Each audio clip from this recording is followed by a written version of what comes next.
But we begin with the war in Iran. President Trump's top counterterrorism official resigning tonight, saying Iran posed, quote, no imminent threat to the U.S.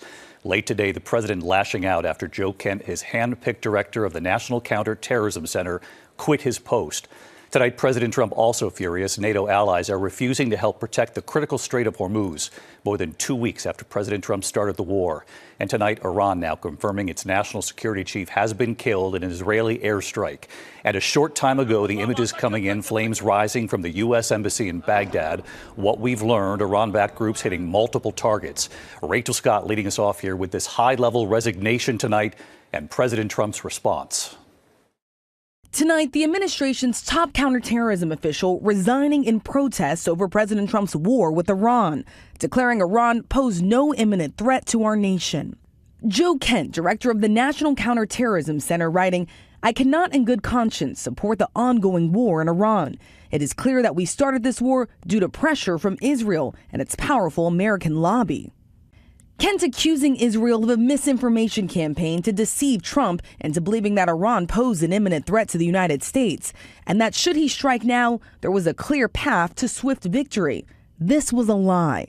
President Trump, who has long supported Kent's political career, despite Kent's controversies and past associations with anti-Semites, today brushing off his resignation. And I always thought he was a nice guy, but I always thought he was weak on security, very weak on security. I didn't know him well. Today, the top Democrat on the Senate Intelligence Committee, Mark Warner, saying Joe Kent's record is deeply troubling. But on this point, he is right. There was no credible evidence of an imminent threat from Iran. It comes as the president lashes out at America's NATO allies for refusing his demand to help reopen the Strait of Hormuz, more than 2 weeks after President Trump launched the war himself.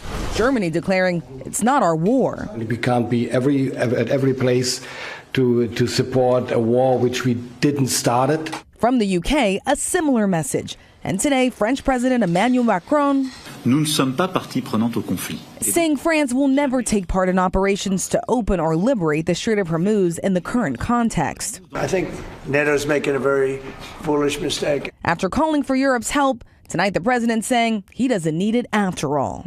Well, we don't need too much help, and we don't need any help, actually. The president clearly frustrated with our NATO allies, but they have been very clear that this is not their war, saying the president did not consult with them before launching those strikes against Iran. And tomorrow, all eyes will be on Capitol Hill. The president's national security team will be testifying before Congress, and they will certainly face many questions about whether Iran posed an imminent threat to the United States, David. And you'll be watching that hearing for us, Rachel Scott, tonight. Thank you.